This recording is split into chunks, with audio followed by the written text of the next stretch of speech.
Hello friends, welcome to my channel. आज हम लोग डिस्कस करेंगे एक बहुत इंपॉर्टेंट टॉपिक के बारे में, चेकलिस्ट फॉर होम बायर्स। घर खरीदने के टाइम क्या क्या चीज़ के ऊपर फोकस रहना चाहिए, कौन सा टॉपिक के ऊपर ध्यान देना चाहिए, इसके बारे में। तो चलिए शुरू करते हैं। प्रॉपर्टी सर्च करने के टाइम उस प्रॉपर्टी और वो प्रॉपर्टी जो लैंड के ऊपर है, वो लैंड के बारे में हम लोगों को अच्छे से पता होना चाहिए। ये भी देखना है कि उस प्रॉपर्टी का नेसेसरी सैंक्शन प्लान बिल्डर या प्रमोटर के पास है कि नहीं। उसके बाद अगर कोई प्रॉपर्टी का सिलेक्शन हो जाता है तो उसका कोर्ट सर्चिंग जरूर करवाइए।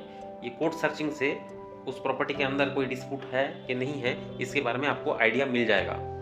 अगर किसी भी प्रॉपर्टी का कंस्ट्रक्शन ऑलरेडी कंप्लीटेड है तो अपने बिल्डर या प्रमोटर से कंप्लीशन सर्टिफिकेट जरूर पूछिए। ये कंप्लीशन सर्टिफिकेट ये इंश्योर करता है कि बिल्डिंग में जो भी कंस्ट्रक्शन हुआ है वो लीगल है और एज पर रूल हुआ है। बिल्डिंग का प्रॉपर्टी टैक्स स्टेटस भी आपको चेक कर लेना है। यह आपको हेल्प करेगा जब आप म्यूटेशन करेंगे उस टाइम पे।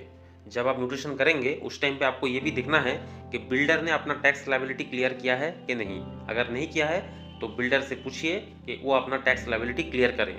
आपको ये भी देखना है कि आपका प्रॉपर्टी फायर कंप्लाइंट है कि नहीं।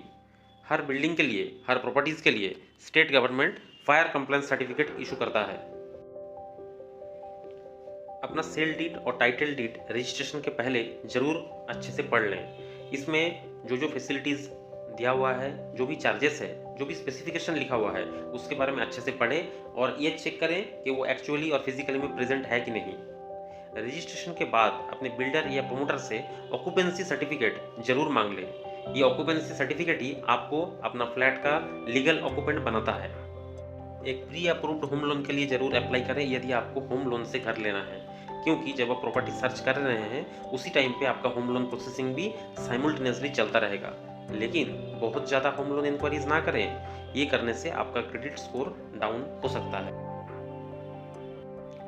ये जरूर चेक करें कि आपका house property real estate regulatory authority या रेरा के अंडर रजिस्टर्ड है कि नहीं।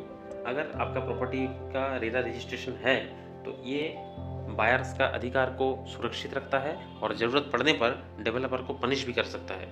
सभी टाइप का अप्रूवल्स और परमिशन के बारे में आपको अपना ड्यू डिलिजेंस करना है।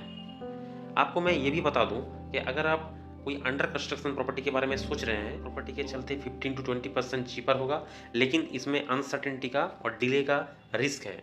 अगर आप रेडी टू मूव प्रॉपर्टी ले रहे हैं तो उसमें आपको इमीडिएट पोजीशन मिलता है, और यदि आप इन्वेस्टमेंट पर्पज़ के लिए ले रहे हैं तो ये इमीडिएटली रेंटल इनकम भी जनरेट करने लगता है। आपको ये भी देखना है कि अगर प्रॉपर्टी के अंदर पार्किंग फैसिलिटी है तो ये आपको जानना पड़ेगा कि सिर्फ कवर्ड पार्किंग ही डेवलपर सेपरेटली बेच सकता है। दूसरा टाइप का पार्किंग फ्लैट का प्राइस के अंदर ही आता है। ये आप जरूर चेक करें कि आपका प्रॉपर्टी का पार्किंग किस टाइप का है। आपको अपना फ्लैट का सुपर बिल्टअप एरिया के बारे में भी पता होना चाहिए, क्योंकि इसी एरिया के ऊपर आप पे करते हैं। इसके अंदर आपका फ्लैट का एरिया भी रहता है और उसके साथ में एलिवेटर, लॉबी, स्टेयरकेस और कॉरिडोर का एरिया भी रहता है, जो सभी रेसिडेंट्स का कॉमन यूज़ के लिए बनाया जाता है। आपको अपना प्रीमिसेस का मेंटेनेंस चार्जेस के बारे में भी पता होना चाहिए, क्योंकि ये मेंटेनेंस चार्जेस से ही रेगुलर और नेसेसरी एक्सपेंसेस बिल्डिंग का होता है। अपने बिल्डिंग में या प्रीमिसेस में अपार्टमेंट ओनर्स एसोसिएशन है कि नहीं है, ये आपको पता होना चाहिए। अगर नहीं है तो required number of flats sold out होने के बाद अपने बिल्डर को बोलिए कि अपार्टमेंट ओनर्स एसोसिएशन बनाने के लिए। रजिस्ट्रेशन के पहले अपना डीड ऑफ कन्वेंस बहुत अच्छे तरीके से पढ़ें। इसमें बायर और सेलर का नाम और प्रॉपर्टी और प्रीमिसेस का सभी डिटेल्स, कंडीशंस, सब कुछ इसमें रहता है। आप जो पेमेंट किए हैं बिल्डर को और जिस तरीके से पेमेंट किए हैं वो भी इस डीड में लिखा रहता है। इसलिए ये बहुत इंपॉर्टेंट है कि आप डीड ऑफ कन्वेंस को बहुत अच्छे तरीके से पढ़ें। और जब आप एग्रीमेंट बना रहे हैं बिल्डर के साथ में, अपना फर्स्ट पेमेंट करने के बाद वो एग्रीमेंट भी आप अच्छे से पढ़ें, क्योंकि उसी के ऊपर बेस करके डीड ऑफ कन्वेंस बनता है। और अगर आपका प्रॉपर्टी का वैल्यू 50 लाख या 50 लाख से ज़्यादा है तो बिफोर रजिस्ट्रेशन आप ये इंश्योर कीजिएगा कि फॉर्म 26 QB को भरना है। ये TDS on sale of property के ऊपर टैक्स है, जो कि बायर और सेलर दोनों का रिस्पॉन्सिबिलिटी है कि फॉर्म 26 QB को भरना है। और अगर आप अपना प्रॉपर्टी होम लोन के साथ में ले रहे हैं तो आप अपने लॉयर से भूलिएगा कि certified copy of the deed आपको लेना है immediately after registration of the property, क्योंकि ये certified copy of the deed आपका होम लोन का टेन्योर के टाइम पे आपको हेल्प करेगा डॉक्यूमेंटेशन पर्पस में। मैं आप सबके लिए होम लोन के ऊपर एक एक्सक्लूसिव वीडियो बनाऊंगा। तब तक के लिए नमस्कार।